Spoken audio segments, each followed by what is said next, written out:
What's up guys? What's up bye? Grabe naman tong bagong balita na to. Meron talagang NPA pala sa mga school, no? Grabe. At wag ka. Yung kabataang party list mismo, yung leader. Yung parang may salamin dito na Negers. Negers. Ay grabe. Siya pala yung NPA. Di ako makakapaniwala. Kaya pala gustong gusto nila na sirain si Vice President Inday Sara. Kunin nila yung budget sa DepEd. Kasi po baka malaman nila ni Inday Sara o ni Vice President Inday Sara na included o maraming NPA nakapasok. Grabe na yan. Ngayon, panoorin natin. Ito ba ito totoo? May ebidensya at may resibo. Sige, bye. Stick. Let's play. Kakapasok lang na balita, Kabataan Party List Raul Manuel kulong kay Senator Bato matapos mahuling isa ito sa NPA. Batay sa bidyong isiniwalat ni De La Rosa, kitang kita sa video kung paano nilaglag si Raul Manuel ng mga dati nitong kasama. Batay pa sa bidyong inilabas ni Kadema, si Raul Manuel ang dahilan kung bakit merong mga NPA sa mga eskwela, partikular na sa mga UP scholar. Babala pa ni Kadema, ito ang dahilan kung bakit pinagtulungang alisan ng pera ang DepEd sa Kamara dahil mismong mga kongresista ay miyembro ng NPA. Kaya papaano pa mananalo si Vice President Sara? Kasama mismo niya sa litrato yung kongresista ng Kabataan Party List. Kasama mismo niya. Katabi mismo niya sa mga rally. Ba't hindi pa panagutin yung mga universidad na inaalaw ang recruitment sa kanilang paaralan? Pumapatay na ng kapwa Pilipino yung mga NPA Doon lang galing sa school nyo. Hinayaan nyo lang sa kaka-banner nyo ng academic freedom. Talaga isinusubo ng ibang profesor yung mga estudyante pag pumunta sa ganung lugar. Pero pag nagkagulo, ang sisisihin na naman gobyerno. Can you kindly play po the 1-minute video na pinapakalat nila sa buong bansa last week? Nakita niyo yung video kanina? I-trace yung pinaka-origin nitong video na. Ako'y naiinis. Minsan pupunta ako sa House of Representatives. Sasabihin na wag ba magsalita patungkol sa red tagging. Pero doon sa litratong yun, hindi ko naman ginawa yung litratong yun. Na yung napatay na NPA sa Laguna, leader ng Kabataan Party List sa UP Los Baños, kasama mismo niya sa litrato yung kongresista ng Kabataan Party List. Paano ko naman sasabihin sa sarili ko na red tagging yun kung kakilala mismo nung kinatawan yung NPA na napatay? Kasama mismo niya, katabi mismo niya sa mga rally sa Laguna. Yung isa pa, paano masasabi nung dating kongresista ng Bayan Muna na wag silang i-red tag, wag silang i-attach sa NPA? Tapos ang kakalabasan, yung youngest daughter mo pala, yung anak mong babae, NPA, napatay as NPA during your term as congresswoman ng Bayan Muna. Paano mo ipapamuka sa AFP, sa PNP, sa Sambayan ng Pilipino na hindi totoo yung mga litrato at mga facts na yon? Yun yung nakakainis dahil bilang miyembro ng National Youth Commission, kailangan namin ipatupad yung Youth and Nation Building Act. Dalhin lahat ng inyong mga anak, apo, pamangkin, lahat na mag-aaral pupunta sa pagpapalakas ng ating bansa, suporta sa gobyerno, tutulungan para mapalakas ang ating institusyon, ang ating gobyerno. Tapos minsan ang kalaban mo mismo sa debate, magtatanggal ng budget sa'yo mismo sa House of Representatives, mismo mga kongresista, nakita naman sa litrato, kahit hindi ko na i-explain sa inyo, related sa CPP-NPA. Lastly, hindi ko isinasabi ito bilang miyembro ng gobyerno, sinasabi ko ito sa inyo lahat bilang dating miyembro ng League of Filipino Students at Kabataan Party List sa UP, na wala naman talagang ibang nagre-recruit kundi ang aming mga kaalyadong grupo. At ang masabi ko sa inyo, kailangan na nating wakasan ito ngayong panahon na ito. Humina na yung New People's Army.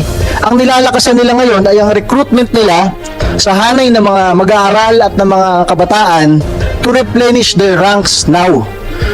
Yung lahat ng naging gains ng ating gobyerno, ng ating lipunan sa pagpapabaksak sa NPA from 89 guerrilla fronts 5 years ago to 13 guerrilla fronts na lang ngayong panahon na to, mawawala lahat yung gains na yan ng ating lipunan kung hahayaan lang natin mag-recruit sila ng mga bagong miyembro. At tayo, magre-react lang tayo pag ang na-recruit na pala ay ating anak, apo, mangkin at kakilala. Bilang isang society, bilang isang law-abiding society, kailangan ngayon sa tulong ng ating mga institusyon ng gobyerno, ating senador, ating senado, ating AFP, PNP at mga kalyado, kailangan nating tulungan wakasan ang recruitment sa hanay ng kabataan para hindi na maipasa ang problemang ito sa susunod na henerasyon ng mga Pilipino. Nandito po ang mga susunod na magsasalita, mga mismong dating NPA na mismong kaalyado, mismong membro nitong mga youth organizations na ito, ma-explain po nila ng ayos. Ang masabi ko lang, bakit kapag merong namamatay sa fraternity, every year o every other year, nagkakagulo ang buong bansa at ang ating gobyerno patungkol sa anti-hazing law? Nasa ng listahan ng mga opisyal ng fraternity na yan. Sila ba ay pinatawag ng school administrator? Mas rampant yung patayan sa NPA at recruitment sa kabataang Pilipino Ba't hindi panagutin yung mga kolehiyo at universidad na inaalaw ang recruitment sa kanilang paaralan? Diba? Hindi pwede sabihin na academic freedom. Being an NPA, being a terrorist, training the youth, recruiting the youth to become a violent extremist, that is not part of academic freedom.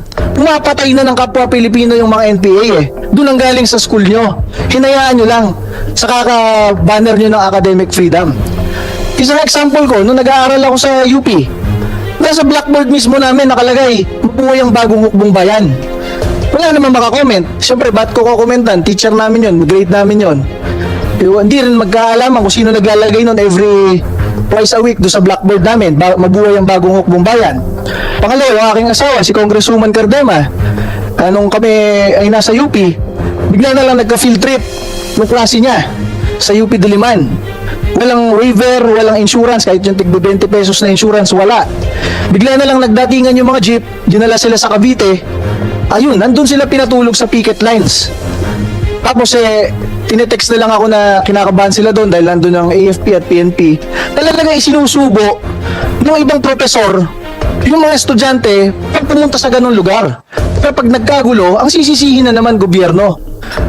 Yun ang kalakaran at ibang nangyayari sa ating bansa. Walang pakialam o yung mismong guro ang nagsasama at naghihikayat sa ating mga mag-aaral. Kaya nga po, sa tulong ng hearing na ito, dapat ma-realize natin kung sino mga dapat managot.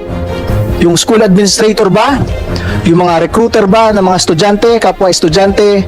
At kung ano bang dapat gawin natin ngayon bilang isang law-abiding society para matigil na ito at hindi na po maipasa ang recruitment papuntang NPA sa susunod na henerasyon. I need to tell you that I am speaking not only as NYC chairman but also as a former member of the League of Filipino Students and Kabataan Party List in UP Los Baños.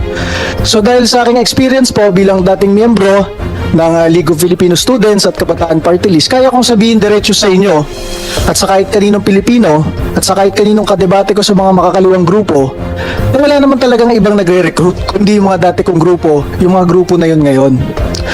Ang nakakainis bilang ngayon experience ko sa gobyerno bilang chairman ng National Youth Commission, sir, makikita ninyo na kapag kaharap nyo sila, sasabihin nila na hindi totoong sila nagre-recruit. Pero dahil nga na-experience ko mismo, meron na ako mismo mga kasamahan, kakilala, kabatch sa League of Filipino Students na patay na sa bundok. At nakikita ko mismo kung paano nararadicalize ang ating mga estudyante ngayon. In a general note, bakit ba natin pinag-aaral ang ating mga kabataan Pilipino? Diba? Ba't ba tayo nagkakaroon ng mga students? Gusto ng mga magulang gumanda yung buhay ng kanilang mga anak, ng kanilang pamilya at makatulong sa ating bansa.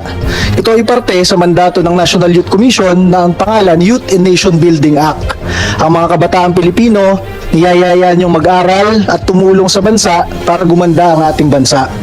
Ngayon, makikita ninyo sa ibang mga paaralan, nandun yung ibang kabataan, yayayain, ma-radicalize, ma-orient tungkol sa kaliwa. So, i-introduce mo dun sa bata yung pagiging extreme, yung mga ideology na magdadala dun sa bata sa kapahamakan. At pag nakita mo yung potensyal ng bata bilang isang radical na talaga, sinasama mo sa rally, paulit-ulit, pagsasalita laban sa gobyerno, mula sa pagiging radicalized sa extreme na ideas, magiging violent extremist, di ba? From extreme to violent extremist, at makakakyat sa bundok at magiging NPA. Ang hindi naman sinasabi sa ating mga kabataan, pag akyat mo doon, yung mga patungkol sa ideology ay mawawala na. Bakit? Nung hinikayat kang umakyat, ang dami niyong pinagsasabing pagbabago sa ating bansa. Gusto niyong tanggalin lahat ng pagkakamali sa ating bansa. Pero pagdating niyo sa bundok, in reality, ma-realize niyo na kaya nabubuhay ang mga kabataan doon, ang mga NPA doon, dahil nanununog sila ng cell site, nanununog ng mga truck at mga kagamitan ng mga negosyante at ginagamit pagpapaunlad ng iba't ibang panayunan at ng ating bansa. Doon sa parting yun, mawala na yung ideology. That is plain terrorism. And yung mga kabataan, hindi naman makababa. Nakakarinig tayo ng balita na yung mismong kababaihan na NPA, nagagahasan ng commander nila. Walang magsasalita para sa kanila. Hindi sila makakakuha ng hustisya sa mga ganong pangyayari. Hindi rin sila makasuko at makababa dahil natatakot sila dun sa mga kasamahan nila, baka patayin sila o patayin ng kanilang pamilya pagbaba. So bakit na-alarma ang National Youth Commission? Kasi po last week naglabas ng isang promotional video ang NPA para mag-recruit ng mga kabataan ngayon. With the permission of your honor, can you kindly play po the 1-minute video na pinapakalat nila sa buong bansa last week? Go ahead. Thank you, sir. 18 taong pataas ka na ba? Gusto mo bang baguhin ang iyong kalagayan? Handa ka bang maglingkod sa bayan? Handa ka bang lumaban at lumahok sa digmang bayan? Sino mang hindi bababa sa 18 taong gulang, may malusog na pangatawan at pag-isip, anumang nasyonalidad, lipi, kasarian o relihiyon, handang lumahok sa demokratikong revolusyon bayan laban sa naghaharing reaksyon, ay maaaring maging kasapi at mandirigma ng bagong hukbong bayan. Tara! Tara! Sapi na sa NPA.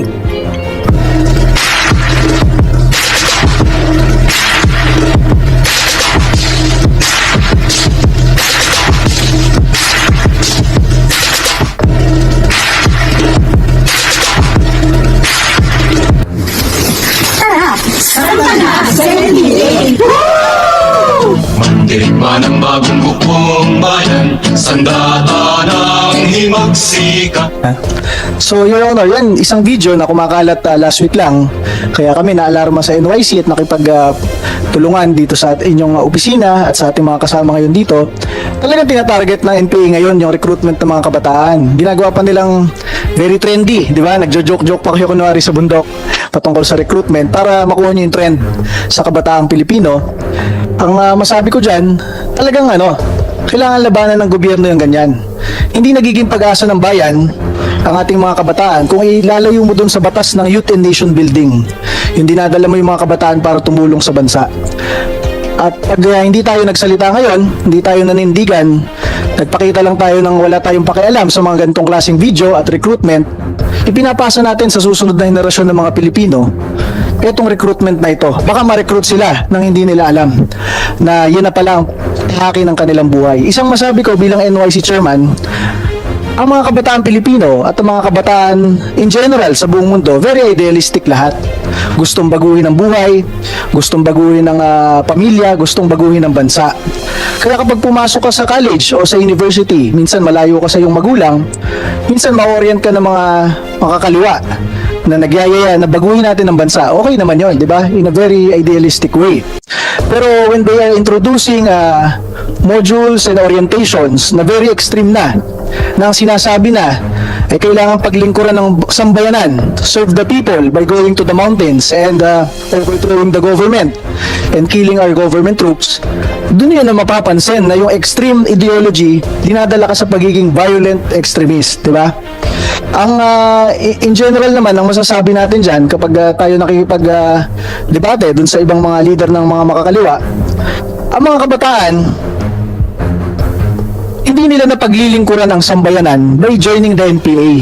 Dahil ang sambayan ng Pilipino ang nagtayo sa gobyerno, ang sambayan ng Pilipino ang sumusuporta sa ating mga tropa ng gobyerno, at pag dinala mo ang mga kabataan sa bundok, para pumatay ng mga tropa ng gobyerno, pumatay ng kapwa Pilipino, mangikil sa kapwa Pilipino, at kayong pabaksakin ng gobyerno, hindi mo pinaglilingkuran ang sambayanan. That is part of the extremist ideology na gusto nating tutulan.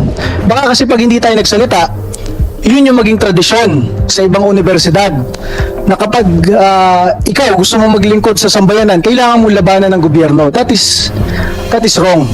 Kailangan magsalita ang National Youth Commission, Department of Education, Commission on Higher Education, ating mga kaalyado sa gobyerno at ang sambayan ng Pilipino na gusto nyo ba ang inyong anak, apo, pamangkin at kapwa kabataan na sinatsagaan yung palakihin ng ayos, hindi masugatan, hindi mapariwara ng ilang taon mula pinanganak ninyo hanggang maging koleyo. Hayaan nyo bang ma-recruit nitong mga to? Madala sa bundok at ninyo na makita tuwing Pasko at birthday nila. Dahil lamang nagkulang tayo sa ganitong proceedings na ipakita na mali ang klase ng recruitment na ito sa hanay ng mga kabataan Pilipino. Your Honor, lastly, may ipakita lang po akong video patungkol doon sa ibang nangyari sa mga NPA na kabataan na na-recruit. Sige po, pakiplay. But before you do that, I just would like to remind the PNP. DIM ka, di ba? Nakita niyo yung video kanina? You direct your anti-cybercrime group, i-trace yung pinaka-origin nitong video na ito because this is punishable under Section 10 of the Anti-Terrorism Act, yung recruitment, particularly yung pagpalabas ng mga video na nagre-recruit, nasa Anti-Terrorism Act yan. You direct your anti-cybercrime. Will do so. Matrace yan nila yung pinaka-origin nito para makasuhan natin. At yung mga nag-share nitong kuwan, in the spirit of recruitment na sinishare yung video na yan, Will do, sir. makasuhan natin. Yeah. Thank you. Thank you, Yusik Cardema. Alam nyo, that is the main objective of this hearing, kung paano natin mapapanagot yung mga teacher mismo na nag-recruit mga estudyante para mamundok. Marami dyan, alam natin, marami mga teachers dyan na ganyan ang ginagawa. So, ito ngayon pag-usapan natin paano mapanagot at itong kabataan na organisasyon na palaging nakikita nyo sa listahan, palaging silang nagre-recruit at napupunta nga ang bata doon sa bundok. And in fact, yung mga missing minors, nung hinahanap ng mga parents, yun na, lumabas sa kongreso. Present pa ng mga congressman ng Makabayan Party List. Anong ibig sabihin nun? Anong ibig sabihin nun? They are really part of the recruitment. Dahil sila nakaproduce ng mga bata. Nung hinahanap ng mga parents, yun na, lumabas na doon at in their custody. Nag-preskon pa sa Congress. Ganun na pala, ganun na tayo tawag nito, misoriented as a nation. Ganun na ang ginagawa ng ating mga kasamahang mambabatas. That I cannot accept. So, yun nga, hanapan natin ng paraan paano mapapanagot itong mga tao na ito. Dahil if they cannot be made liable for their actions, magpapatuloy itong recruitment talaga. Dahil there is a very thin line, yung sinasabi natin na yung radicalization hanggang sa recruitment at mag-armas doon sa bundok. Kasi nakasabi sa ating batas, yun, mere membership of the Communist Party of the Philippines is not a crime. Di ba? Pero yung pag-bear ng arms and taking up arms against the government, trying to overthrow the government is becoming a crime. So yan, hanapan natin ngayon paano natin maayos ito dahil palagi lang ini-exploit nila yung gray area na yan. Diyan sila ngayon nabubuhay at diyan nila ginagamit yung kailang pagiging duplicitos na organization na hindi daw nagdi-deny, very clear naman. Kung ikaw ang tatanungin kawan, anong yung opinion sa balitang ito? Mag-iwan ka lang yung komento at atin na itong babasahin isa-isa.